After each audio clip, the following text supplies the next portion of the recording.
स्वामी माऊली म्हणतात, सदैव तुझे मन विचलित असते, कारण तू प्रत्येक गोष्टीचा अंदाज बांधतोस. आता हा संदेश लक्षपूर्वक ऐक. तू प्रत्येक गोष्टीला ताणून धरू नकोस. एखादी गोष्ट समजत नाही तिचा अंदाज बांधायला जाऊ नको.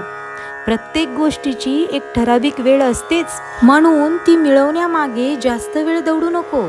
अगदी तसंच तुझं नातं जीवनभर ज्यासोबत बांधले आहे त्याला मोकळा श्वास घ्यायला जागा रिकामी ठेव. अति प्रेम अति जाणीव धरलीस तर नातं कमकुवत होते. गोष्ट कोणतीही असो, ती नातेसंबंध एकतर घट्ट करते किंवा अगदीच हातातून वाळू सुटल्याप्रमाणे मोकळी होते. अशा सर्व गोष्टीला सांभाळून ठेवण्यास त्यात ओल हवी. आपलं माणूस आपलंच आहे हा आत्मविश्वास हवा. दिलखुलास गप्पा करायलाच हव्यात.